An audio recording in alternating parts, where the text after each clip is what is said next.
கர்த்தருடைய பரிசுத்த நாமத்திற்கு மகிமை உண்டாவதாக.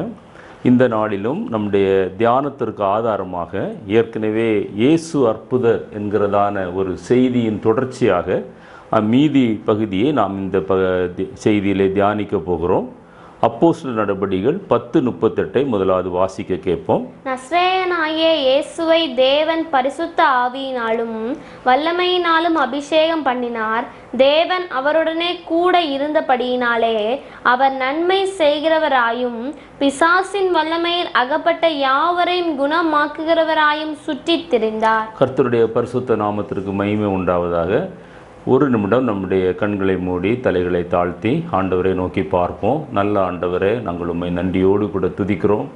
இயேசு நீர் அற்புதங்களை செய்கிற தேவன் என்ற இந்த செய்தியினுடைய தொடர்ச்சியை இன்றைக்கு தியானிக்கும்படியாக கர்த்தர் கொடுத்திருக்கிற இந்த நல்ல தருணத்திற்காக உம்மை நன்றியோடு கூட துதிக்கிறோம். அடியானை மறைத்து தகப்பனே நீர் வெளிப்படும்படியாய் ஜெபிக்கிறோம். கேட்கிற ஒவ்வொருவருடைய வாழ்க்கையிலும் நீர் அற்புதங்களை செய்யும்படியாய் ஜெபிக்கிறோம். ஆவிக்குரிய அந்த ஆழமான சத்தியங்களையும் கண்டுகொண்டு மனக்கண்கள் திறக்கப்பட்டு ஆண்டவரை உமக்கென்று ஜீவனுள்ள சாட்சிகளாய் மாறவும் கர்த்தர் இந்த நாளில் உதவி செய்யும்படியாக ஜெபிக்கிறோம். அடியானை மறைத்து கொள்ளும். பேசுகிற எனக்கும் கேட்கிற ஒவ்வொருவருக்கும் ஆசீர்வாதமாய் மாற்றும். இயேசுவின் நாமத்தில் ஜெபிக்கிறோம். ஜெபங்கேளும் ஜீவனுள்ள எங்கள் நல்ல பிதாவே, ஆமே.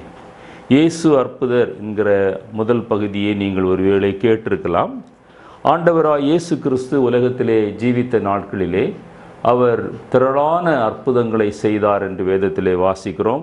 அவர் செய்த அற்புதங்கள் எல்லாவற்றையும் எழுதினால் உலகம் கொள்ளாதென்று யோவான் 21:25 வசனத்திலே அவருடைய மார்பிலே சாய்ந்திருந்ததான யோவான் சொல்வதை நாம் பார்க்க முடியும். நான் இந்த செய்தியினுடைய முந்திய பகுதியிலே குஷ்டரோகத்தை பற்றியும், அதாவது அந்த அற்புதங்கள் எல்லாவற்றையும் நான் ஒரு நோய்கள் வாரியாக பிரித்து நான் முதல் பகுதியிலே பேச ஆரம்பித்தேன். அதில் குஷ்டரோகம், திமிர்வாதம், குருடு, இது போன்ற நோய்கள் அல்லது குருடு, சந்திர ரோகம் அல்லது காக்காவலி, காய்ச்சல், இது போன்ற நோய்களை குறித்து முதல் பகுதியிலே பெரும்பாடு உள்ள ஸ்திரீ அதுவரைக்கும் நான் பேசினேன். இன்றைக்கு அவர் மீதி உள்ள அற்புதங்கள் அந்த வியாதியின் அடிப்படையிலே நாம் தியானிக்க போகிறோம். அதற்கு முதலாவதாக குருடும் ஊமையுமான ஆவி. மத்தேயு எழுதின சுவிசேஷம் 12:22 வசனத்தை வாசிக்க கேட்கலாம். அப்பொழுது பிசாசு பிடித்த குருடும் ஊமையுமான ஒருவன் அவரிடத்தில் கொண்டு வரப்பட்டான். குருடும் ஊமையுமானவன் பேசவும் காணவும் தக்கதாக அவனை சொஸ்தமாக்கினார். என்னை கேட்டுக்கொண்டிருக்கிற அருமையான தேவனுடைய பிள்ளைகளே, திரளான அற்புதங்கள் செய்திருந்தாலும் 37 வகையான வியாதிகள் என்று வேத பண்டிதர்கள் அதை பிரிக்கிறார்கள். அதிலே 6 வகையான வியாதிகளை நான் முதல் பகுதியிலே பேசினேன் என்று உங்களோடு கூட சொன்னேன். இப்பொழுது 7ஆவதாக குருடும் ஊமையுமான ஆவி. இதே சம்பவத்தை லூக்கா 11:14 நாம் பார்க்க முடியும்.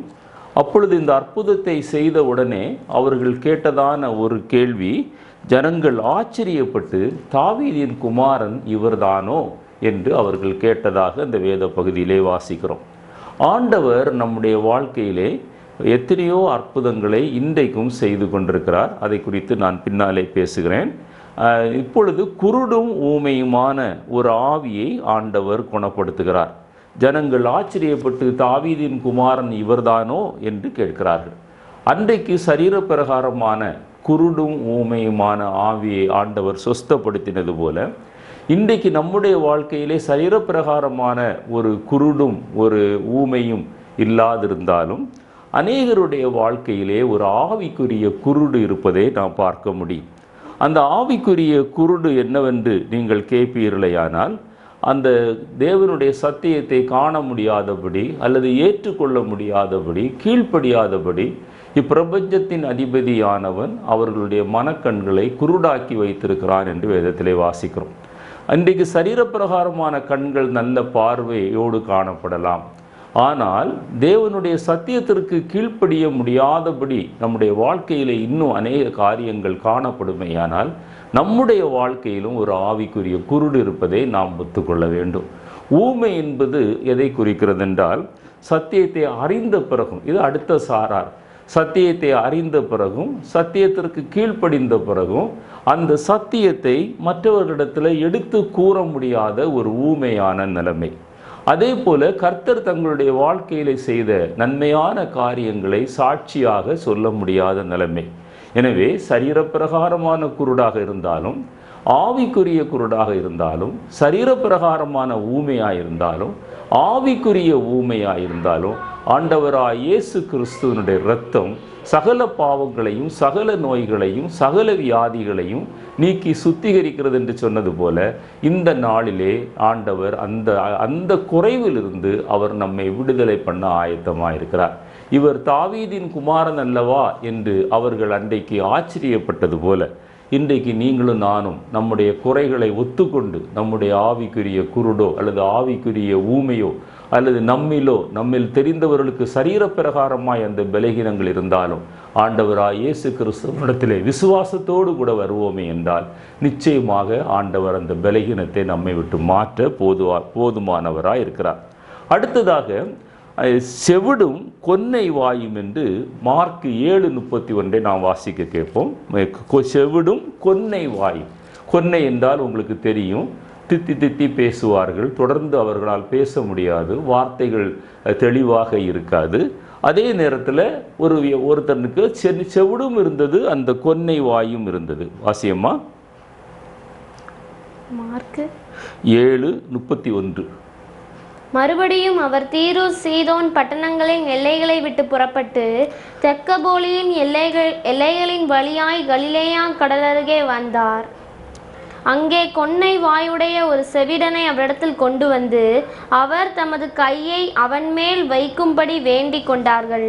அப்பொழுது அவர் அவனை ஜனக்கூட்டத்தை விட்டு தனியே அழைத்து கொண்டு போய் தம்முடைய விரல்களை அவன் காதுகளில் வைத்து உமிழ்ந்து அவனுடைய நாவை தொட்டு வானத்தை அண்ணாந்து பார்த்து பெருமூச்சு விட்டு எப்பத்தா என்றார். அதற்கு திறக்கப்படுவாயாக என்று அர்த்தமாம். தொடர்ந்து வாசி. உடனே அவனுடைய செவிகள் திறக்கப்பட்டு அவனுடைய நாவின் கட்டும் அவிழ்ந்து அவன் செவ்வையாய் பேசினான். அதை ஒருவருக்கும் சொல்ல வேண்டாம் என்று அவர்களுக்கு கட்டளையிட்டார். ஆகிலும் எவ்வளவு அதிகமாய் அவர்களுக்கு கட்டளையிட்டாரோ அவ்வளவு அதிகமாய் அவர்கள் அதை பிரசித்தம் பண்ணி எல்லாவற்றையும் நன்றாய் செய்தார். செவிடர் கேட்கவும் ஊமையர் பேசவும் பண்ணுகிறார் என்று சொல்லி மேன்மேலும் ஆச்சரியப்பட்டார். கர்த்தருடைய பரிசுத்த நாமத்திற்கு மகிமை உண்டாவதாக. இந்த இடத்திலே செவிடும் கொன்னை வாயும் என்கிறதான ஒரு மனிதன் அவனை தனியே அழைத்து கொண்டு போகிறார். இது எதை காட்டுகிறது என்றால், நம்முடைய வாழ்க்கையிலும் சில பரிகாரங்கள் நமக்கு தேவைப்படும் போது நம்முடைய தனி ஜெபத்திலே கர்த்தருடைய சமூகத்திலே நாம் ஜெபிக்கும் போது ஆண்டவர் நமக்கு ஒரு விடுதலையை தருகிறார். அவருடைய அற்புதம் செய்கிற அந்த கரம் அல்லது அற்புதம் செய்கிற அவருடைய விரல்களை அவருடைய காதுகளிலே வைத்து அவர் உமிழ்ந்து அவனை தொட்டு வானத்தை அண்ணாந்து பார்த்து பெருமூச்சு விடுகிறார். எப்பத்தா என்று சொல்கிறார். திறக்கப்படுவாயாக என்று சொன்ன மாத்திரத்திலே அவனுடைய செவிகள் திறக்கப்பட்டது. அதுவரைக்கும் அவனுடைய நாவு கட்டப்பட்டிருந்தது என்று வேதத்திலே வாசிக்கிறோம். நாவினுடைய கட்டுகளும் அவிழ்ந்தது. அவன் செவ்வையாய் பேசினான். என்னை கேட்டுக்கொண்டிருக்கிற அருமையான தேவனுடைய பிள்ளைகளே, இது போன்ற ஆவிக்குரிய நிலைமையை நம்முடைய வாழ்க்கையிலே காணப்படலாம். நம்முடைய ஆவிக்குரிய வாழ்க்கையிலே அதுதான் வெளிப்படுத்தின விசேஷத்திலே தொடர்ந்து நீங்கள் வாசிப்பீர்கள். காது உள்ளவன் கேட்க கடவன். நம்ம எல்லாருக்கும் ஆண்டவர் காதை கொடுத்திருக்கிறார், சரீர பிரகாரமான காதுகளை கொடுத்திருக்கிறார். நம்மால் கேட்க முடிந்தாலும், எத்தனையோ வசனங்களை எத்தனையோ சத்தியத்தை நம்மால் கேட்க முடிந்தாலும் அந்த வசனத்திற்கு கீழ்ப்படியாத ஒரு நிலைமை தான் அந்த செவிட்டு நிலைமை. அதே போல கொன்னை வாய், சரியாக பேச முடியவில்லை. ஆனால் வேதம் சொல்கிறது ஆண்டவர் பெருமூச்சு விட்டாராம். இப்படிப்பட்ட ஒரு பலகீனத்தை பார்த்து நம்முடைய தேவனாகிய கர்த்தர் அவர் பெருமூச்சு விடுகிறார். அதே போல இன்றைக்கு நம்முடைய வாழ்க்கையிலும் சத்தியத்தை அறிந்தும் சத்தியத்தை எடுத்து சொல்ல முடியாமல் அல்லது சத்தியத்தை மற்றவர்களுக்கு சொல்ல முடியாதபடி தடுமாறிக்கொண்டு நீங்களும் நானும் இருப்போமேயானால் ஆண்டவர் நம்மை குறித்து அவர் பெருமூச்சு விடுகிற தேவனாயிருக்கிறார். ஒரு பரிசுத்தவான் இப்படி சொல்லுகிறார், ஒருவனுக்கு ஒரு சத்தியத்தை ஒரு தடவை கேட்பதற்கு தான் அவகாசம் உண்டு, 2வது தடவை தான் கேட்ட சத்தியத்தை மற்றவர்களுக்கு அவன் சொல்ல வேண்டும்.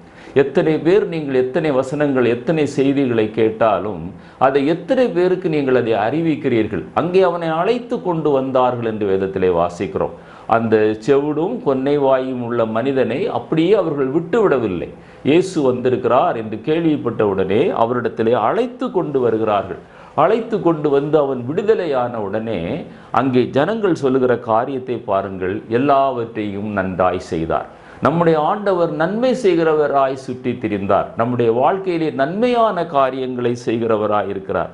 அவர்கள் சொல்லுகிறார்கள், செவிடர் கேட்கவும் ஊமையர் பேசவும் செய்கிறார் என்று சொல்லி ஆச்சரியப்பட்டார்கள். நம்முடைய வாழ்க்கையிலே அதிசயமான, அற்புதமான, ஆச்சரியமான, இயற்கைக்கு அப்பாற்பட்ட காரியங்கள் ஆண்டவர் செய்து நம்முடைய ஆவிக்குரிய செவிடையும் ஆவிக்குரிய அந்த கொன்னை வாயையும் மாற்றி கர்த்தருக்காக நீங்களும் நானும் மனக்கண்கள் திறக்கப்பட்டு அவருடைய சத்தியத்தையும் அவருடைய சாட்சிகளையும் மற்றவர்களுக்கு சொல்லுகிற ஒரு நிலைமைக்கு வரும்போது ஜனங்கள் ஆச்சரியப்படுவார்கள். அநேகர் அவரண்டையிலே வருவார்கள்.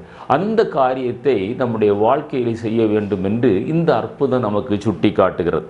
அடுத்ததாக சூம்பின கை உள்ள ஒரு மனிதன் தேவாலயத்தில் இருக்கிறான். மத்தேயு எழுதின சுவிசேஷம் 12ஆம் அத்தியாயம் 9வது வசனத்தை நாம் வாசிக்க கேட்போம்.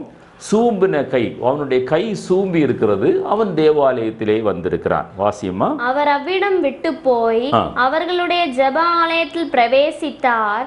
அங்கே சூம்பின கையை உடைய மனுஷன் ஒருவன் இருந்தான். அப்பொழுது அவர் மேல் குற்றஞ்சாட்டும்படி அங்கே சூம்பின கை உள்ள ஒரு மனுஷன், ஆண்டவர் அந்த சூம்பின கையை சொஸ்தமாக்க விரும்புகிறார். வேதம் சொல்லுகிறது அந்த நாள் ஓய்வு நாளாக இருந்தது. அவர் தேவாலயத்திற்கு சென்றிருக்கிறார். ஓய்வு நாளிலே எந்த வேலையும் செய்யக்கூடாது என்கிற ஒரு மாய்மாலமான ஒரு போதனை அந்த நாட்களிலே காணப்பட்டது. ஆனால் அவர்கள் தங்களுக்கு தேவையான வேலைகளை செய்து கொண்டுதான் இருந்தார்கள். இயேசுவின் மேல் குற்றப்படுத்தும்படியாக இவரை குணமாக்குவாரோ என்று அவர்கள் காத்திருக்கிறார்கள். குணமாக்கினால் அதை காரணம் காட்டி அவரை குற்றப்படுத்தலாம் என்று. அப்பொழுது ஆண்டவர் அவனிடத்திலே சொல்லுகிறார், நீ எழுந்து நடுவிலே நில் என்று சொல்லுகிறார். அதனை கேட்டுக்கொண்டிருக்கிற அருமையான தேவனுடைய பிள்ளையே, அவன் அந்த வேத பாரகர்கள் பரிசேயர்கள் அவர்களை குறித்து கொஞ்சமும் அவன் பொருட்படுத்தாமல் ஆண்டவருடைய வார்த்தைக்கு அப்படியே கீழ்ப்படிந்து அந்த தேவாலயத்தில் இருந்த ஜனக்கூட்டத்தின் மத்தியிலே அவன் எழுந்து நிற்கிறான். அந்த நாள் ஓய்வு நாளாய் இருக்கிறபடியினாலே தன்னை குற்றப்படுத்துவார்கள் என்று இயேசு அவர்களுடைய சிந்தனையை அறிந்தவர் ஆனதால் நம்முடைய சிந்தனைகளையும் எண்ணங்களையும் ஆராய்ந்து அறிகிற கர்த்தர், சர்வ வல்லமே உள்ள ஆண்டவர், அவர் அறிந்து அவர் சொல்லுகிறார், ஆடு ஓய்வு நாளிலே குழியில் விழுந்தால் அதை பிடித்து தூக்கிவிட மாட்டானா? ஆட்டை பார்க்கிலும் மனுஷன் மேலானவன் அல்லவா? ஓய்வு நாளில் நன்மை செய்வது நியாயம்தான் என்று சொல்லி உன் கையை நீட்டென்றார். அவன் நீட்டினான். பாருங்க, அதுதான் விசுவாசம். அவன் கை சூம்பி போயிருக்கிறது. அவனால் கையை நீட்ட முடியாது. ஆனால் ஆண்டவருக்கு இரண்டாவது கீழ்ப்படுகிறான். எழுந்து நடுவே நில்லென்று சொல்ல போது அந்த வேத பாரகர் பரிசேயர்கள் என்ன செய்வார்களோ என்று பயப்படாமல் கர்த்தருக்கு பயந்து எழுந்து நின்றவன் இப்பொழுது கையை நீட்டு என்று சொன்ன உடனே நீட்டினான். மறு கை போல சுஸ்தமானது என்று வேதத்திலே வாசிக்கிறோம். எனவே அந்த மனிதனுடைய விசுவாசம், அந்த மனிதனுடைய கீழ்ப்படிதல், அது நம்முடைய வாழ்க்கையில் இருக்குமேயானால் ஆண்டவர் நம்முடைய சரீரத்திலும் இருக்கிற அந்த சூம்பின அனுபவங்களை மாற்றுவார். அதே நேரத்தில் ஆவிக்குரிய சூம்பின கைகள் இன்றைக்கு அநேகரிடத்திலே காணப்படுகிறது. கர்த்தருக்காக கிரியை செய்ய முடியாத கைகள், கர்த்தருக்காக கிரியை செய்ய முடியாத அவயவங்கள், இதெல்லாம் சூம்பின அவயவங்கள் தான்.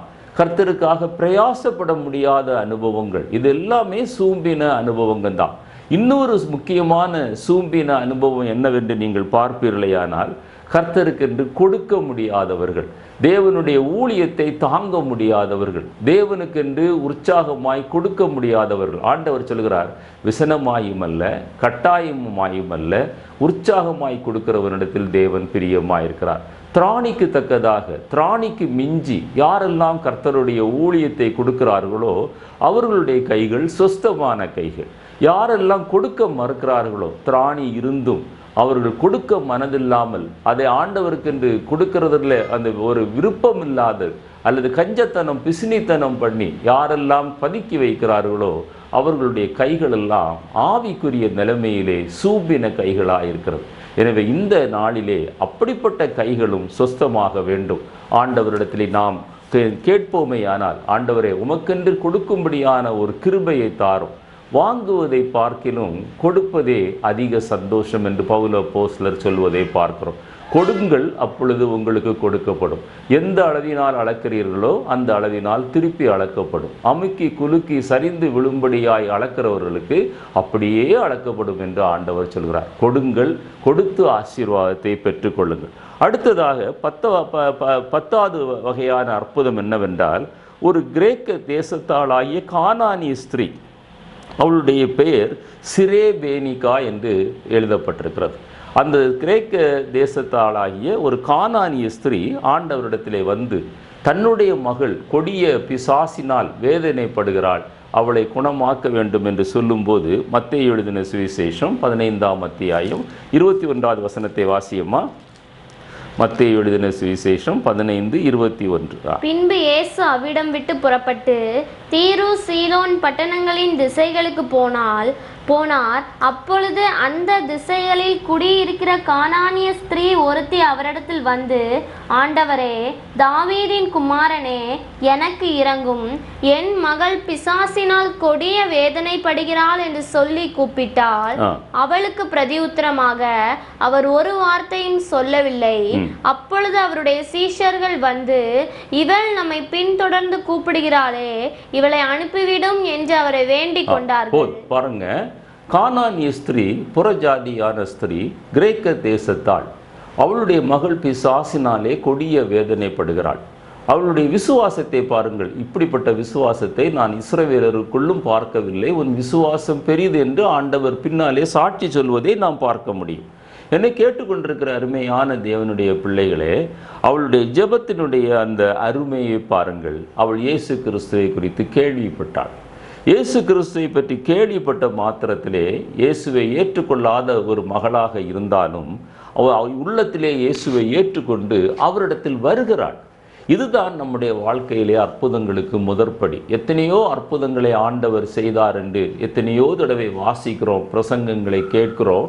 ஆனால் கேள்விப்பட்டவள் அவள் என்ன செய்கிறாள்? இயேசுவனிடத்திலே வருகிறாள். அதே போல நீங்களும் நானும் இயேசுவனுடைய பாதத்தின் அருகே வர வேண்டும். வேதம் சொல்கிறது, அவருடைய பாதத்திலே விழுந்து அந்த மனத்தாழ்மையை நாம் பார்க்கிறோம். தாவீதின் குமாரனே என்று அவரை போற்றுகிறாள். போற்றி, எனக்கு இறங்கும், என்னுடைய மகள் கொடிய பிசாசின் வேதனையினால் அகப்பட்டிருக்கிறாள் என்று சொல்ல இயேசு மௌனமாயிருக்கிறார். சில நேரங்களிலே நம்முடைய ஜெபத்திற்கு பதில் உடனே வராது. ஆண்டவருடைய கடிகாரம் ஒரு நாளும் அது ஸ்லோவாக அல்லது தாமதமாக ஓடாது. அது மிக துல்லியமாக மிக சரியாக ஓடிக்கொண்டிருக்கும். நமக்கு அது தாமதமாக ஓடுவது போல தெரியும். ஆனால் ஆண்டவருடைய கடிகாரம் எப்பொழுதுமே அது கரெக்டாக ஓடிட்டு கொண்டிருக்கும். என்னை கேட்டுக்கொண்டிருக்கிற தேவனுடைய பிள்ளைகளே, இந்த நாளிலே ஆண்டவர் நமக்கு கற்றுக் கொடுக்கிற பாடம் என்னவென்றால், சீசர்கள் அவளை அனுப்பிவிட சொல்லுகிறார்கள். இயேசு மௌனமாக இருக்கிறாள். பாருங்க, எதிர்மறையான சூழ்நிலை. எதிர்மறையான சூழ்நிலையில தான் அவள் வந்து ஆண்டவருடைய காலில் விழுறான். இயேசு பதில் சொல்லலை.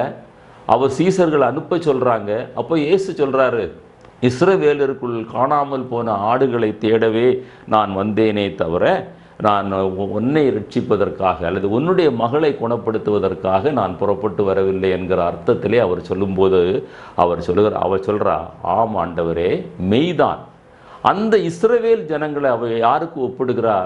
டேபிள் சேரில் உட்கார்ந்து சாப்பிடுகிறவர்களுக்கு ஒப்பிடுகிறாள். ஒப்பிட்டு சொல்கிறா, அவங்க சாப்பிடட்டும் ஆண்டவரே, ஆனால் சாப்பிடும்போது கீழே துணிக்கைகள் விழுமே, அதை நாய்க்குட்டிகள் தின்னுமே என்று தன்னை இன்னும் தாழ்த்துகிறாள். பாதத்தில் விழுந்து தான் ஒரு நாய்க்குட்டிக்கு தான் சமம் என்று தன்னை தாழ்த்தி, அதை நாய்க்குட்டிகள் தின்னுமே என்று சொல்லி தன்னை தாழ்த்தி ஆண்டவரை புகழ்ந்து விடாப்பிடியாக ஆண்டவர் மௌனமாயிருந்த போதும் விலகி செல்லவில்லை. சீசர்கள் அவளை அனுப்பிவிடும் என்று சொன்ன போதும் அவள் விலகி செல்லவில்லை. நான் இஸ்ரவேலருக்குள் காணாமல் போன ஆடுகளை தேடவே வந்தேன் என்று சொன்ன போதும் அவள் விலகி செல்லவில்லை. அவள் விடாப்பிடியாக கர்த்தருடைய பாதத்தை பிடித்து கொண்டு நாய்க்குட்டிகள் தின்னுமே என்று சொன்னபோது தான் ஆண்டவர் சொல்கிறாரு, ஸ்திரீயே உன் விசுவாசம் பெரிது, நீ விரும்புகிறபடி ஆக கடவுது. அது இன்னொரு வேத பகுதியிலே வாசிக்கும் போது நீ சொன்ன வார்த்தையின்படியே ஆக கடவுது என்று எழுதப்பட்டிருக்கிறது. பிசாசு உன் மகளை விட்டு நீங்கி போயிட்டு அந்நேரமே அவள் சுகமடைந்தாள். அவள் வீட்டிற்கு வந்து பார்த்தபோது அந்த மகள் கட்டிலே படுத்திருந்தாள் என்று வேதத்திலே வாசிக்கிறோம். இன்றைக்கும் பெற்றோர்களாகிய நம் அனைவரும் கவனிக்க வேண்டிய ஒரு காரியம் என்னவென்றால், நம்முடைய பிள்ளைகள் அன்றைக்கு அந்த கானானிய ஸ்திரீயினுடைய அந்த பிசாசின் கொடிய வேதனையிலே அவள் அகப்பட்டு சிக்கி தவித்து அவள் மிகுந்த உபத்திரவத்திற்குள்ளாய் போனது போல ஒரு உபத்திரவம் இல்லாவிட்டாலும், இன்றைக்கு டிவிக்கு அல்லது மொபைல் ஃபோனுக்கு அல்லது இன்டர்நெட்டுக்கு நம்முடைய பிள்ளைகள் அல்லது நம்முடைய பேர பிள்ளைகள் அல்லது நம்மை சார்ந்தவர்கள் அவர்கள் அடிமைகளாய் இருக்கிறார்கள் என்றால், அந்த கொடிய பிசாசை விட இந்த பிசாசு பெரிய பிசாசு என்பதை நீங்கள் உணர்ந்து கொள்ள வேண்டும். ஆண்டவருடைய சமூகத்தில் அதற்காக வர வேண்டும், ஆண்டவருடைய பாதத்தில் விழ வேண்டும், ஆண்டவரை துதித்து நாம் போற்றி ஆராதிக்க வேண்டும். ஆண்டவரிடத்தில் விடாப்பிடியாக விசுவாசத்தோடு கூட அப்படிப்பட்ட அந்த பிசாசின் தந்திரங்களிலிருந்து நாமும் நம்முடைய பிள்ளைகளும் நம்முடைய சந்ததியும் நமக்கு அறிமுகமான எல்லாரும் விடுதலை அடைய வேண்டும் என்று நாம் ஜெபிக்க வேண்டும். எத்தனையோ பேர் சூதாட்டத்திற்கு அடிமையாக இருக்கிறார்கள், தீய பழக்க வழக்கங்களுக்கு அடிமையாக இருக்கிறார்கள், புரோனோகிராஃபிக்கு அடிமையாக இருக்கிறார்கள். இதெல்லாம் அந்த கானானிய ஸ்திரீயினுடைய மகளுடைய அந்த கொடிய பிசாசின் வேதனைகளுக்கு ஒத்த வேதனை. என்னை கேட்டுக்கொண்டிருக்கிற அருமையான தேவனுடைய பிள்ளைகள், எத்தனை தற்கொலைகளை பார்க்கிறோம், இந்த தீய பழக்க வழக்கங்களினால் எத்தனை கொலைகளை பார்க்கிறோம், எத்தனை நஷ்டங்களை பார்க்கிறோம். நம்முடைய பிள்ளைகள் வழிதப்பி செல்லக்கூடாது என்கிற ஒரு பாரம் அன்றைக்கு அந்த கானானிய ஸ்திரீக்கு இருந்த அந்த பாரம், அவள் விடாப்பிடியாய் ஜெபித்த அந்த ஜெப விண்ணப்பங்கள் நம்முடைய வாழ்க்கையிலும் இன்றைக்கு காணப்படும்படியாய் கர்த்தர் உதவி செய்வாராக. அடுத்ததாக லூக்கா எழுதின சுவிசேஷம் 13ஆம் அத்தியாயம் 15வது வசனத்திலே வாசிக்கும் போது கொஞ்சமும் நிமிரக்கூடாத கூனி என்று எழுதப்பட்டிருக்கிறது. இந்த வசனத்தை வாசியம்மா. கர்த்தர் அவனுக்கு பிரதியுத்தரமாக, மாயக்காரனே, உங்களில் எவனும் ஓய்வு நாளில் தன் எருதையாவது தன் கழுதையாவது தொழுவத்திலிருந்து அவிழ்த்து கொண்டு போய் அதற்கு தண்ணீர் காட்டுகிறது இல்லை. முதல் வசனத்தை வாசியம்மா, 13ல ஆரம்பத்துல வாசி.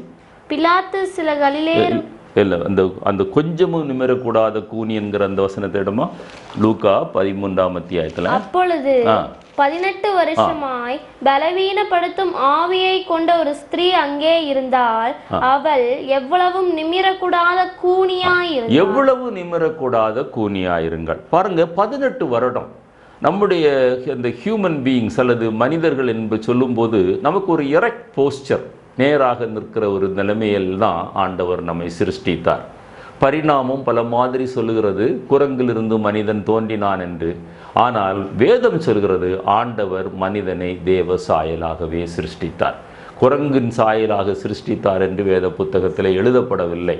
என்னை கேட்டுக்கொண்டிருக்கிற தேவனுடைய பிள்ளைகளே, தேவ சாயலாக சிருஷ்டித்த மனிதன். அப்படித்தான் இந்த ஸ்திரீயும் சிருஷ்டிக்கப்பட்டாள். ஆனால் அவள் இப்பொழுது 18 வருடங்களாக கொஞ்சமும் நிமிரக்கூடாத அந்த எரெக்ட் போஸ்டர் போய் இப்பொழுது ஒரு சி ஷேப்பில் அவளுடைய சரீரம் காணப்படுகிறது. இப்படி வளைந்து காணப்படுகிறதுனாலே அவள் தலையை நிமிர்ந்து பார்க்க முடியவில்லை, வானத்தை அண்ணாந்து பார்க்க முடியவில்லை, நேரே பார்க்க முடியவில்லை. அவள் தரையை பார்த்து நடக்கிற ஒரு அனுபவத்தை நாம் பார்க்கிறோம். அப்படித்தான் வேத புத்தகத்திலே எழுதப்பட்டிருக்கிறது. ஆண்டவர் 2 காரியங்களை சொல்லுகிறார். இவள் ஆபிரகாமின் குமாரத்தி. இன்றைக்கு அநேக தேவனுடைய பிள்ளைகளும் கொஞ்சமும் நிமிரக்கூடாத கூனிகளாய் காணப்படுகிறார்கள் என்று ஆண்டவர் சொல்வதிலிருந்து நாம் விளங்கி கொள்ள முடியும். ஆபிரகாமின் குமாரத்தி என்கிறார். 2வது சொல்லுகிறார், இவள் பிசாசினால் கட்டப்பட்டிருக்கிறாள். ஒரு பலவீனப்படுத்துகிற ஆவி இவளை பலவீனப்படுத்தினபடியினாலே இவள் கொஞ்சமும் நிமிரக்கூடாத கூனியாக வாழ்ந்து கொண்டிருக்கிறாள். இயேசு அவளை கண்டு, ஸ்திரீயே, உன் பலவீனத்தினின்று நீ விடுதலையாக்கப்பட்டாய் என்று சொல்லி அவள் மேல் தன் கைகளை வைத்தார். வேதம் சொல்லுகிறது, உடனே அவள் நிமிர்ந்து தேவனை மகிமைப்படுத்தினாள். பாருங்க, என்னை கேட்டுக்கொண்டிருக்கிற தேவனுடைய பிள்ளைகளே, ஆவிக்குரிய நிலைமையிலும் கொஞ்சமும் நிமிரக்கூடாத கூனிகள் நிறைய பேர் காணப்படுகிறார்கள். கூனிகள் அல்லது கூனர்கள் ஆண்களாயிருந்தால். என்னை கேட்டுக்கொண்டிருக்கிற தேவனுடைய என்ன கூனம் என்று நீங்கள் கேட்பீர்களேயானால், உலக பிரகாரமான நன்மைகளுக்காக, உலக ஆஸ்திகளுக்காக, உலக புகழுக்காக, அல்லது உலக பட்டங்கள் பதவிகளுக்காக, அல்லது ஒரு சரீர சுகத்திற்காக மாத்திரம், இந்த உலக பிரகாரமான காரியங்களுக்கு மாத்திரம் தேவனை தேடுகிற ஒவ்வொரு மனிதனும் மனுஷியும் நிமிரக்கூடாத கூனரும் கூனியுமாகத்தான் காணப்படுகிறார்கள். அவளை பார்த்து ஆபிரகாமின் குமாரத்தி என்று சொன்னது போல இன்றைக்கு நாம் கிறிஸ்தவர்கள் என்று சொல்லி கொண்டாலும் நாமும் அந்த உன்னதத்திற்குரிய அந்த தூர தரிசனம், அந்த பரம தரிசனம் நம்முடைய வாழ்க்கையில் இல்லாமல் போகுமேயானால் நீங்களும் நானும் நிமிரக்கூடாத கூரர்களும் கூனிகளாக வாழ்ந்து கொண்டிருக்கிறோம். நம்மை நாமே ஆராய்ந்து பார்ப்போம். நம்முடைய நோக்கம், நம்முடைய வாஞ்சை, நம்முடைய தரிசனம் முதலாவது தேவனையும் தேவனுடைய ராஜ்யத்தையும் தேடுங்கள், அப்பொழுது இவைகளெல்லாம் உங்களுக்கு கூட கொடுக்கப்படும் என்று மத்தேயு 6:33 நாம் வாசிக்கிறோம்.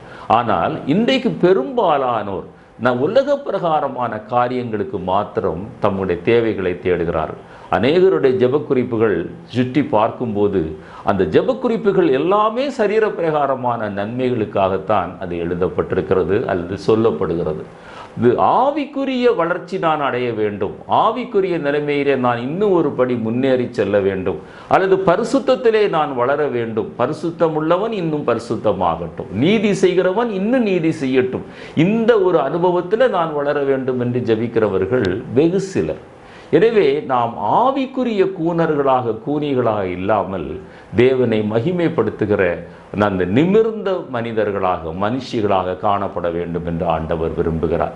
அந்த பலவீனப்படுத்துகிற ஆவி, உலகத்தையும் உலகத்தின் இச்சைகளையும் நாடி போகிறவர்கள் அந்த பலவீனப்படுத்துகிற ஆவியினால கட்டப்பட்டிருக்கிறார்கள். என்னை கேட்டுக்கொண்டிருக்கிற தேவனுடைய பிள்ளையே, எந்த நிலைமையில் நாம் இருக்கிறோம் என்று நாம் ஆராய்ந்து பார்க்க வேண்டும்.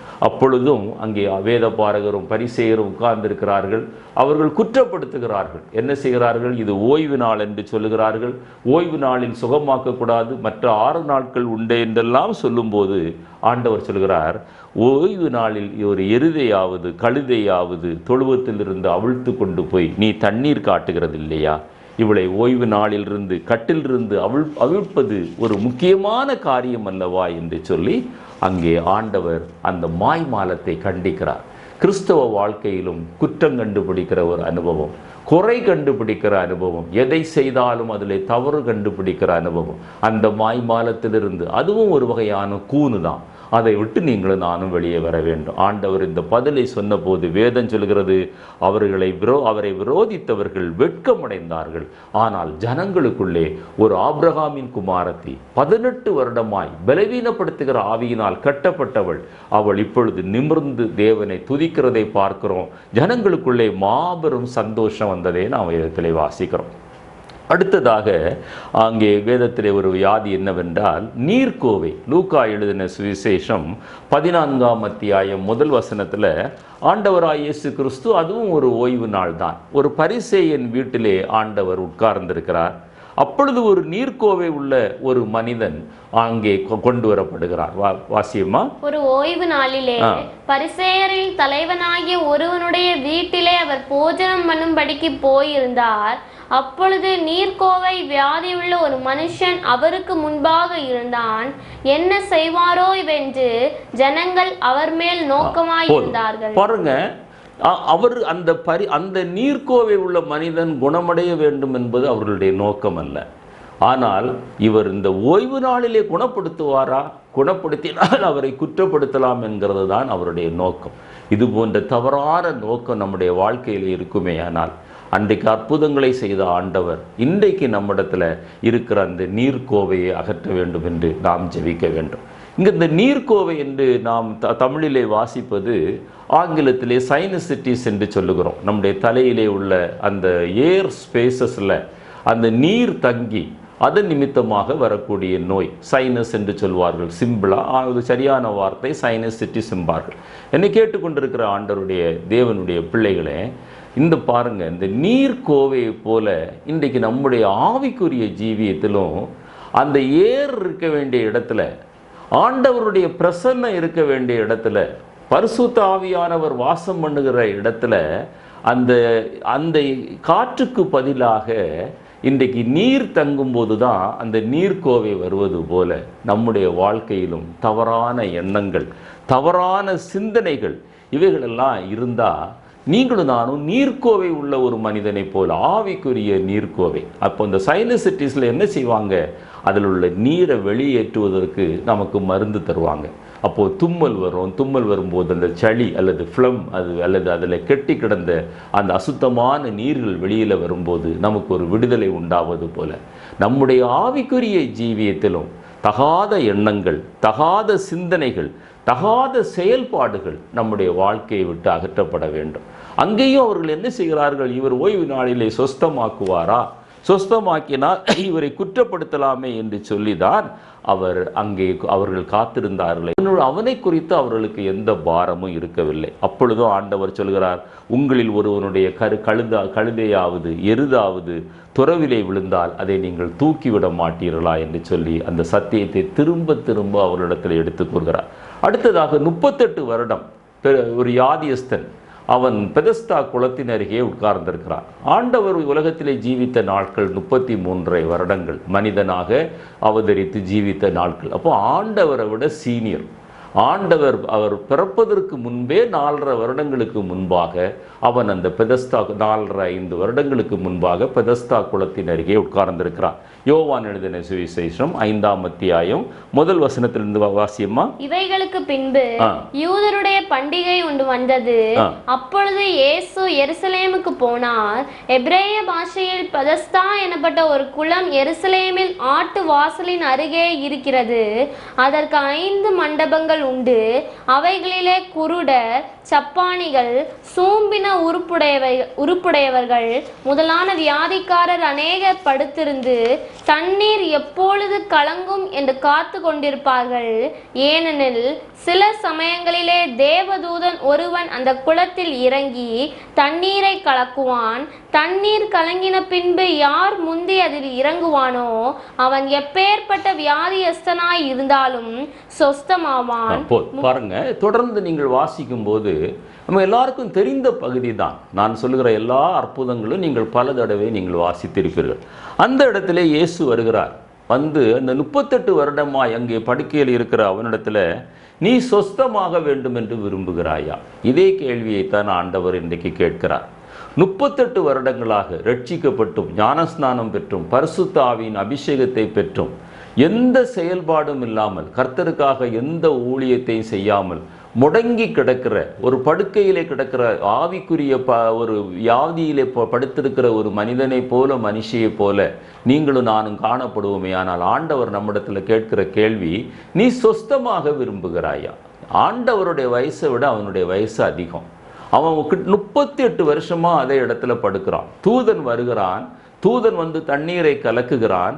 யார் முந்தி போய் அந்த இடத்துல இறங்குகிறார்களோ அவர்கள் எந்த வியாதியாக இருந்தாலும் சொஸ்தமாவான். அப்பொழுது அவன் என்ன சொல்கிறான், ஆண்டவரே, அந்த கலக்கும் போது என்னை அந்த இடத்துல குளத்தில் கொண்டு தூக்கி விடுவதற்கு யாரும் இல்லை என்று சொல்லுகிறான்.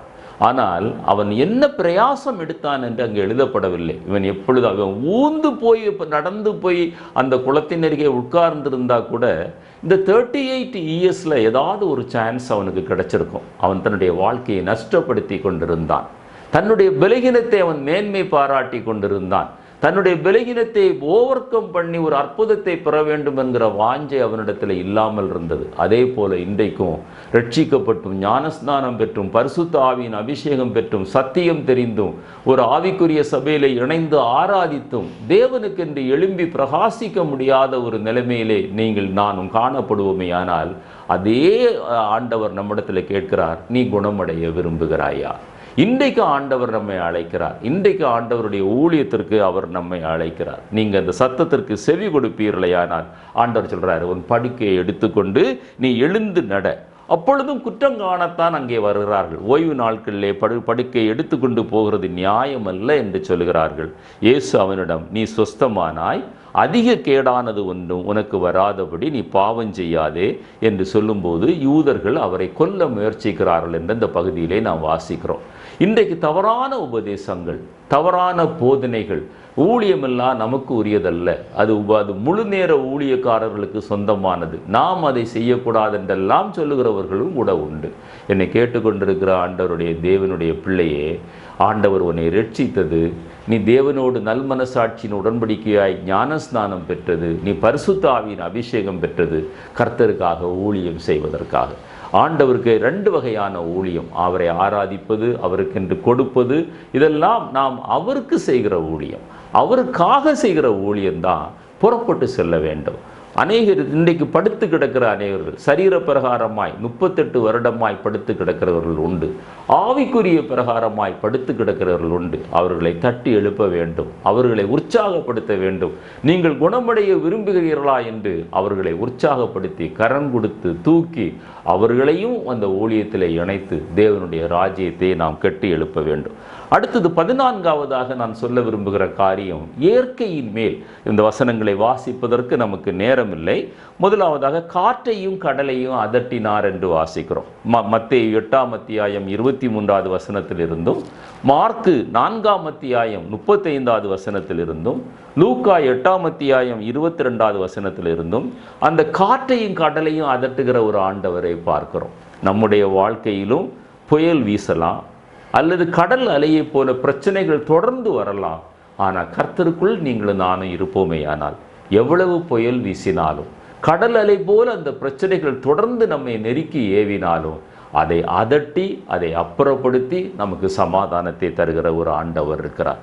கடலையும் காற்றையும் அதட்டின தேவன் மாத்திரமல்ல, அவர் கடல் மேல் நடந்தார் என்று மத்தேயு 14:25 மார்க்கு 6ஆம் அத்தியாயம் 48வது வசனத்திலையும் யோவான் 6ஆம் அத்தியாயம் 19வது வசனத்திலையும் வாசிக்கிறோம். இயற்கைக்கு அப்பாற்பட்ட விதத்தில் ஆண்டவர் நம்மை ஆசீர்வதிக்க அவர் சித்தம் கொண்டிருக்கிறார். புறஜாதிகள் சாட்சி சொல்லுகிற அளவிற்கு, தேவன் உங்களோடு கூட இருக்கிறார் என்று சொல்கிற அளவிற்கு அன்றைக்கு கடல் மேல் நடந்த ஆண்டவர் இன்றைக்கு உங்களுக்காக எதையும் செய்ய ஆயத்தமாயிருக்கிறார். நீங்களும் நானும் அவருக்குள் இருந்தார். அத்திமரம் அடுத்தது பட்டு போன ஒரு அற்புதத்தை செய்கிறார். அது மத்தேயு 21ஆம் அத்தியாயத்திலே 1-18 வரையும், மார்க்கு 11ஆம் அத்தியாயம் 12வது வசனத்திலிருந்து நாம் வாசிக்கிறோம். இந்த அத்திமரம் பட்டு போனதை குறித்து நான் கொஞ்சம் சொல்ல ஆரம்பிக்கிறேன். அங்கே பாருங்கள், ஆண்டவர் கனிகளை தேடுகிறார். கனிகளை காணவில்லை. நீ இனி ஒரு காலும் கனி கொடாதிருப்பாய் என்று சபிக்கிறாய். அந்த மரம் அங்கே பட்டு போகிறது. மரத்தின் வேரருகே கோடரி வைக்கப்பட்டிருக்கிறது. கனி கொடாத மரமெல்லாம் வெட்டுண்டு அக்கினியிலே போடப்படும். நீங்களும் நானும் கர்த்தருக்கு கனி கொடுக்கணும். அந்த கனி கசப்பாக இருக்கக்கூடாது. எல்லா வசனங்களையும் சொல்வதற்கு எனக்கு நேரம் இல்லை. ஆண்டவர் கனிகளை புசிப்ப அவர் தோட்டத்திற்கு போவோமாக என்று உன்னத பாட்டிலே வாசிப்பது போல, ஆண்டவர் வந்து நம்முடைய தோட்டத்திலே கனிகளை பறித்து அவர் புசித்து அவர் மகிழ்ந்து, என் மகனே மகளே நீ பூரண ரூபவதி, உன்னில் பழுதொன்றுமில்லை என்று சொல்லத்தக்கதான ஒரு அனுபவத்திற்குள்ள வாழ்கிற ஒரு ஜீவியம்தான் கனி உள்ள ஜீவியம். எத்தனையோ அற்புதங்கள், அவர் குறைவுகளை நிறைவாக்கினார். வனாந்தரத்தில் 5 அப்பங்களையும் 2 மீன்களையும் 5000 புருஷர்கள், அவர்களோடு கூட இருந்த ஸ்திரீகள், அவர்களுடைய குழந்தைகள், குறைந்தபட்சம் 25,000 பேர் அவர்கள் சாப்பிட்டு திருப்தி அடைந்தார்கள். வனாந்தரத்தில் வயிறார உணவு என்கிற ஒரு செய்தியை கொடுத்திருக்கிறேன், அதில் விவரமாக பேசியிருக்கிறேன், கேட்டு பாருங்கள்.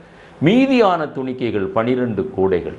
பாருங்க, இது அந்த சுவிசேஷம் 4 சுவிசேஷங்களிலும் எழுதப்பட்டிருக்கிறது. மத்தேயு 14ஆம் அத்தியாயம், மார்க்கு 6ஆம் அத்தியாயம், லூக்கா 9ஆம் அத்தியாயம், யோவான் 6ஆம் அத்தியாயம். இந்த இடத்துலெல்லாம் அந்த 5 அப்பங்களையும் 2 மீன்களையும் கொண்டு ஆண்டவர் செய்த அற்புதங்களை நாம் பார்க்க முடியும். என்னை கேட்டுக்கொண்டிருக்கிற தேவனுடைய பிள்ளையே, நம்முடைய வாழ்க்கையில் குறைவுகள் இருக்கலாம், சரீர பிரகாரமான குறைவுகள் இருக்கலாம், ஆவிக்குரிய குறைவுகள் இருக்கலாம், வனாந்திரம் போன்ற அனுபவம் இருக்கலாம். ஆனால் வனாந்திரத்தை வயல்வெளியாய் மாற்றுகிற ஆண்டவர், தண்ணீர் தடாகமாய் மாற்றுகிற ஆண்டவர் நம்மோடு கூட இருக்கிறார். அதே போல 7 அப்பங்கள் வனாந்திரத்தில் 7 அப்பங்களையும் சிறு மீன்களையும் வைத்து அவர் பெரிய ஒரு அற்புதத்தை செய்கிறார். 4000 பேர் சாப்பிட்டு திருப்தி அடைந்தார்கள். பேதுருவும் சீசர்களும் ராம் முழுவதும் அவர்கள் மீன் பிடிக்க முயற்சிக்கிறார்கள். ஒன்றும் அகப்படவில்லை. அந்த பிரயாசங்கள் எல்லாம் தோல்வி அடைந்து போகிறது. லூக்கா 5:1 வாசிக்கிறோம். ஆண்டவர் சொல்கிறாரு, நீ வலையை கொண்டு ஆழத்தில் போடு என்று சொன்னபோது வலை கிழிந்து போகத்தக்கதாய், வலை கிளியல்ல, அதுதான் அற்புதம். வலை கிழிந்து போகத்தக்கதாய் நிறைய மீன்களை ஆண்டவர் அங்கே கொடுத்தார் என்று வேதத்தில் வாசிக்கிறோம். கொஞ்சம் ஆழத்தில் போகணும். ஆண்டவரிடத்தில் இந்த அற்புதங்களை பெற வேண்டும் என்றால் கணுக்கால் அளவு போதாது, முழங்கால் அளவு போதாது, இடுப்பு அளவு போதாது, நீச்சல் ஆழத்திற்கு நீங்களும் நானும் செல்ல வேண்டும். ஆண்டவரோடு ஒட்டி உறவாடும் போதுதான் தேவன் நமக்காக அற்புதங்களை அடையாளங்களை செய்ய முடியும். நம்முடைய வாழ்க்கையில் பிரயாசங்கள் எல்லாம் தோல்வியடைந்த நிலைமையிலே சோர்ந்து போயிருக்கிறோமா? கணுக்கால் அளவு போதாது மகனே, முழங்கால் அளவு போதாது, இடுப்பு அளவு போதாது, நீச்சல் ஆழத்திற்கு ஆண்டவர் நம்மை அழைக்கிறார். அதே மாதிரி யோவான் 21:1 வாசிக்கிறோம், புசிப்பதற்கு ஏதாவது உண்டா என்று சீசர்கள் கேட்கிறாங்க. அப்பொழுது ஒன்று அகப்படவில்லை என்று சொல்றாங்க. இன்றைக்கும் ஆண்டவர் நம்மிடத்திலே கேட்கிறார், நான் புசிப்பதற்கு ஏதாவது உங்களிடத்தில் இருக்கிறதா? அப்பொழுது அவர்கள் சொல்றார்கள், பிரயாசப்பட்டோம், ஒன்றும் கிடைக்கவில்லை. அவர்கள் பின்மாறி போய் ஆண்டவருடைய அன்பை விட்டு தூரமாய் விலகி போய் ஆண்டவருடைய அந்த கல்வாரி சிலுவை மரணத்திற்கு பிறகு பழையபடி மீன் பிடிக்க போகிறார்கள். அப்பொழுதும் ஆண்டவர் அவருடைய புறம்பே தள்ளவில்லை, அவரை தேடி செல்கிறார். தேவ அன்பு அவரை நெருக்கி ஏவுகிறது. அப்பொழுது ஆண்டவர் சொல்கிறார், நீங்கள் அந்த வலையை வலதுபுறமாய் போடுங்கள். அந்த வலதுபுறம் எதை காட்டுகிறது? தேவனை சார்ந்து வாழ்கிற ஒரு வாழ்க்கையை காட்டுகிறது. அப்பொழுது திரளான மீன்களை அவர்கள் பிடித்தார்கள் என்று வேதத்திலே வாசிக்கிறோம். நம்முடைய வாழ்க்கையிலும் ஒரு வெறுமை காணப்படுகிறதா? ஒரு பின்மாற்றத்தினால வந்த வெறுமை, ஒரு தோல்வி காணப்படுகிறதா? தேவ சத்தத்திற்கு இந்த நாளில் செவி கொடுப்போம், தேவ ஆலோசனை ஏற்றுக்கொள்வோம். கானாவூர் திருமணத்தில் யோவான் எழுதின சுவிசேஷம் 2ஆம் அத்தியாயத்தில் வாசிக்கிறோம், தண்ணீரை ரசமாய் மாற்றுகிறார். மரியாளிடத்திலே போய் சொல்லுகிறார்கள், அவர் உங்களுக்கு என்ன சொல்கிறாரோ அதை செய்யுங்கள் என்று சொல்கிறார். சரியான ஒரு வழிகாட்டுதல் ஆண்டவராய் இயேசுவினிடத்தில் சொல்லுவோம். புனிதர்களிடத்தில் வேண்டாம், வேறு யாரிடத்திலும் வேண்டாம். அவர் கற்சாடிகளை, அந்த கால் கழுகிறதற்கு பயன்படுத்துகிற கற்சாடிகள், வீட்டுக்கு வெளியிலே இருக்கிற கற்சாடிகள், அதில் தண்ணீரை நிரப்புங்கள் என்கிறார்கள். அந்த பரிமாறுகிறவர்கள் எந்த கேள்வியும் கேட்கவில்லை, அப்படியே நிரப்புகிறார்கள். அவர் பந்தி விசாரிப்புக்காரனிடத்தில் கொடுங்கள் என்று சொல்கிறார்கள், எந்த கேள்வியும் கேட்கவில்லை. அவ்வளவு அருமையான விசுவாசம், கீழ்ப்படிதல். அந்த இடத்துல ஆண்டவர் தண்ணீரை ரசமாய் மாற்றினார். கானாவூர் கற்சாடிகளில் அற்புதம் என்கிற ஒரு செய்தியை நான் அதை குறித்து கொடுத்திருக்கிறேன், அதை கேட்டு பாருங்கள். மீன் வாயிலிருந்து அந்த வரி பணத்தை பெற்றுக் கொள்கிறார்கள். ராயனுக்குரியதை ராயனுக்கு கொடு என்று சொன்னவர், தேவனுக்குரியதை தேவனுக்கு கொடு என்று சொன்னவர். ஆண்டவர் சொல்றார், நீ போய் ஒரு தூண்டிலை போட்டு ஒரு மீனை பிடி, அதிலே ஒரு வெள்ளி பணம் இருக்கும், அதை கொண்டு நீ அந்த வரியை கெட்டு என்று சொல்லும்போது மத்தேயு 17ஆம் அத்தியாயம் 24வது வசனத்திலிருந்து வாசிக்கிறோம். ஆண்டவர் 3 பேரை உயிரோடு எழுப்பினார் என்று வாசிக்கிறோம். எவீரு மகள் மத்தேயு 9ஆம் அத்தியாயம், மார்க்கு 5ஆம் அத்தியாயம், லூக்கா 8ஆம் அத்தியாயத்திலே மரித்து போன எவீருடைய மகளை உயிரோடு எழுப்புகிறார். இன்றைக்கும் ஆவிக்குரிய நிலைமையிலே மரித்து போயிருக்கிறோமா? செயலிழந்திருக்கிறோமா? ஆண்டவர் நம்மை எழுப்ப சித்தமாக இருக்கிறார். நாயினூர் விதவையின் மகன், ஒரே மகன் பாடையில் கொண்டு போகிறாங்க அடக்கம் பண்ணுவதற்கு. அப்பொழுது ஆண்டவர் பாடையை தொட்டு அவனை வாலிபனே எழுந்திரு என்று சொல்லி அவனை உயிரோடு எழுப்பினார். லாசரு இறந்து நாரி போய் அழுகி போன சரீரம், புழுபுழுத்து போன சரீரம் 4 நாள் ஆகிவிட்டது. நாருமே என்று சகோதரி சொல்கிறாள், லாசருவே வெளியிலே வா என்று சொல்கிறார். நீ விசுவாசித்தால் தேவனுடைய மகிமையை காண்பாய் என்பார். நாரி போன ஒரு வாழ்க்கை, மற்றவர்களால் அங்கீகரிக்க முடியாத ஒரு வாழ்க்கை, துர்நாற்றம் வீசுகிற ஒரு வாழ்க்கையை போன்ற ஒரு பரிதாபமான நிலைமையில் பாவத்தின் கட்டுகளால் கட்டப்பட்டு நீங்கள் ஒருவேளை வாழ்ந்து கொண்டிருப்பீர்களே, ஆனால் இன்றைக்கு ஆண்டவர் சொல்கிறார், நீ வெளியிலே வா. ஆண்டவருடைய சத்தத்திற்கு நீங்கள் செவி கொடுப்பீர்களே, ஆனால் கர்த்தர் கிரியை செய்வார். ஆனால் அதோடு மாத்திரமல்ல, இந்த அற்புதங்களுக்கோடு கடைசியாக இந்த செய்தியிலே நான் சொல்ல முக்கியமான ஒரு காரியம் என்னவென்றால், அந்த வசனத்தை நான் வாசிக்க கேட்போம். யோவான் 14ஆம் அத்தியாயம் 12வது வசனம். யோவான் 14:12. மெய்யாகவே மெய்யாகவே நான் உங்களுக்கு சொல்லுகிறேன், நான் என் பிதாவினிடத்திற்கு போகிறபடியினால் என்னை விசுவாசிக்கிறவன் நான் செய்கிற கிரியைகளை தானும் செய்வான், இவைகளை பார்க்கிலும் பெரிய கிரியைகளையும் செய்வான். இயேசு உலகத்தில் இருந்தபோது யோவான் சுவிசேஷத்தில் நம்ம வாசித்தோம், அவர் செய்த அற்புதங்களை எழுதினா யோவான் 21:25 வாசித்தோம், உலகம் கொள்ளாது என்று சொன்னார். நான் அதை ஒரு 37 அந்த கேட்டகரிஸ் பண்ணி தான் நான் உங்களிடத்தில் பார்ட் 1 பார்ட் 2ல் நான் ப்ரெசன்ட் பண்ணேன். ஆனால் அவரை விசுவாசிக்கிறவர்கள் அவர் செய்த அற்புதங்களை காட்டிலும் அதிகமாய் அற்புதங்களை செய்வார்கள் என்று ஆண்டவர் நமக்கு அந்த வாக்குத்தத்தத்தை கொடுக்கிறார். பேதுருவும் யோவானும் பாருங்க, அலங்கார வாசலில் இருக்கிற சப்பானியை பார்த்து, பொன்னும் வெள்ளியும் என்னிடத்துல இல்லை, ஆனால் இயேசுவின் நாமத்தினால நீ எழுந்து நட என்று சொல்லுகிறார்கள். அப்போஸ்தலர் நடபடிகளில் நம்ம வாசிக்கிறோம். அப்படி சொல்லும்போது அவன் எழும்பி நடந்து குதித்து அவர்களுக்கு பின்னே ஆலயத்திலே சென்றான் என்று வாசிக்கிறோம். பேதுருடைய வாழ்க்கையை பாருங்க. 8 வருடம் திமிர்வாதம் பிடித்த ஐனேயா என்கிறவன் அவன் கட்டிலில் படுத்த படுக்கையாய் காணப்படுகிறான். அப்போஸ்தலர் நடபடிகள் 10ஆம் அத்தியாயம் 34வது வசனத்தில் பேதுரு சொல்ல அவனை சுகமாக்கினார். தபித்தாள் மரித்து போனாள். தொற்காள் என்கிற தபித்தாள் பேதுரு உயிரோடு கூட எழுப்பினார் என்று வாசிக்கிறோம். அப்போஸ்தலர் நடபடிகள் 5:12 வாசிக்கும் பாருங்கன்னா, பேதுரு சொல்லவும் இல்லை, தொடவும் இல்லை. பேதுருடைய நிழல் அந்த சாயங்கால வேளைகளில் அல்லது காலை நேரங்களில் நிழல் நீளமாகிவிடும். மத்தியான நேரத்தில் நிழல் விழாது. அந்த நிழலாவது பட்டா போதும் என்று வியாதியஸ்தர்களை படுக்க வைக்கிறார்கள். அங்கே வியாதியஸ்தர்கள் குணமாகிறார்கள். அன்றைக்கு அற்புதம் செய்த தேவன் இன்றைக்கும் தேவனுடைய பிள்ளைகள் மூலமாக அற்புதம் செய்கிறார். பவுலுடைய வாழ்க்கையை பாருங்க. லிஸ்தீரா என்கிற ஒரு பிறவி சப்பானி அப்போஸ்தலர் நடபடிகள் 14ஆம் அத்தியாயத்தில் வாசிக்கிறோம். பவுல் அவனை அந்த பிறவி சப்பானியை குணமாக்குகிறார். 16ஆம் அத்தியாயம் 16வது வசனத்திலிருந்து வாசித்து பாருங்க. அந்த அசுத்த ஆவி, குறி சொல்லுகிற ஆவியை பவுலுடைய வார்த்தையை ஆண்டவர் கனப்படுத்தி அப்படியே விரட்டுகிறார். ஐத்துகு அப்போஸ்தலர் நடபடிகள் 20ஆம் அத்தியாயம் பவுல் பிரசங்கம் பண்ணி கொண்டிருக்கும் போது 3வது மாடியிலிருந்து கீழே விழுந்து செத்தவனாகி எடுக்கப்படுகிறான். ஆண்டவர் அவனை உயிரோடு எழுப்புகிறார் பவுலுடைய கையினால. பவுலுடைய கைக்குட்டையை பயன்படுத்தினார்கள், பவுலுடைய உருமாலை பயன்படுத்தினார்கள். அதை கொண்டு யாதியஸ்தர்கள் மேல் போட்டார்கள். யாதியஸ்தர்கள் குணமடைந்தார்கள். எத்தனை அற்புதங்கள், எத்தனை அடையாளங்கள்! இன்றைக்கும் எத்தனையோ ஊழியர்களுடைய கைக்குட்டைகள், அவர்களுடைய ஜெப எண்ணெய்கள் இன்றைக்கும் அநேகரை குணப்படுத்தி கொண்டிருக்கிறது. அப்போஸ்தலர் நடபடிகள் 8ஆம் அத்தியாயத்தில் வாசித்து பாருங்க. பிலிப்பு அசுத்த ஆவிகள் ஓடின, திமிர்வாதக்காரர்கள் சுகமானார்கள், சப்பானிகள் நடந்தார்கள். இன்றைக்கும் நான் சில சாட்சிகளிலே கேட்டுக்கிறேன். ஊழியக்காரர் வந்த பரிசுத்தவான்கள் வந்த அவரை தொட முடியாத சூழ்நிலையில் அவர்கள் பிரயாணம் பண்ணுகிற காரை தொட்டு சுகமானவர்கள் உண்டாம். என்னை கேட்டுக்கொண்டிருக்கிற அருமையான தேவனுடைய பிள்ளையை, அன்றைக்கும் அற்புதம் செய்த தேவன் இன்றைக்கும் நம்முடைய வாழ்க்கையில் அற்புதம் செய்கிறார். இன்னொரு சம்பவத்தை கேட்டேன். ஊழியக்காரர்களை பார்த்து எப்படியாவது யாதிக்காக ஜெபிக்க வேண்டும் என்று வந்தபோது ஊழியக்காரர்கள் அந்த இடத்தை விட்டு சென்று விட்டார்கள் என்று சொன்னபோது அவர்கள் குளித்த இடத்துல போய் அந்த ஈரத்தில் என்னுடைய குழந்தையை போட்டு அதன் மூலமாய் நான் சுகம் பெறுவேன் என்று விசுவாசத்தோடு போட்டு சுகம் பெற்றவர்கள் சாட்சிகளை நான் கேட்டிருக்கிறேன். இன்றைக்கும் ஆண்டவர் அற்புதங்களை செய்கிறார்.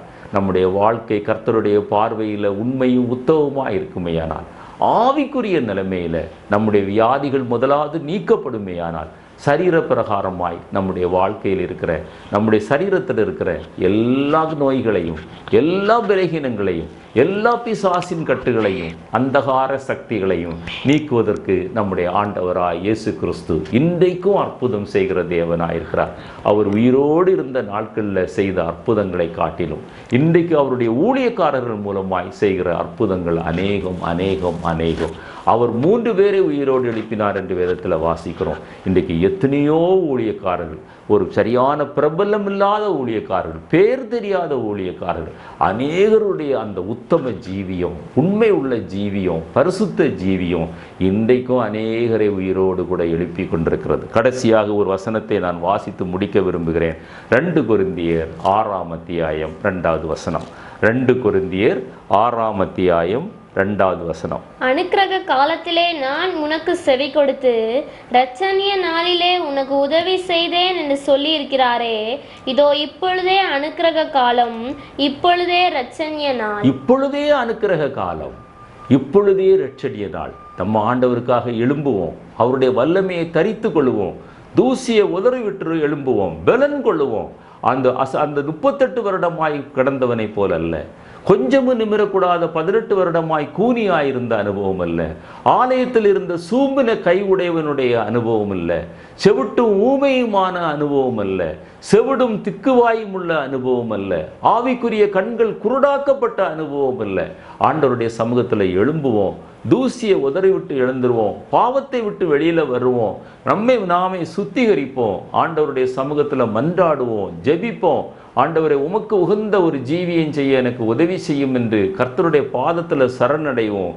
கர்த்தர் உங்களை கொண்டும் என்னை கொண்டும் அற்புதம் செய்ய அவர் போதுமானவராயிருக்கிறார். அந்த தகுதியை நாம் பெற்றுக்கொள்வோம். கர்த்தர் தாமே நம் அனைவரையும் ஆசீர்வதிப்பாராக. இந்த செய்தி உங்களுக்கு ஆசீர்வாதமாக இருந்தால் மற்றவர்களுக்கு அறிமுகப்படுத்துங்கள். உங்களுக்காக நாங்கள் ஜெபிக்கிறோம், நீங்களும் எங்களுக்காக ஜெபியுங்கள். அற்புதர் இயேசு நம்முடைய வாழ்க்கையில் அநேக அற்புதங்களை செய்வார், நம் மூலமாக செய்வார். அவருடைய நாமம் மகிமைப்படுவதாக. ஆமென்.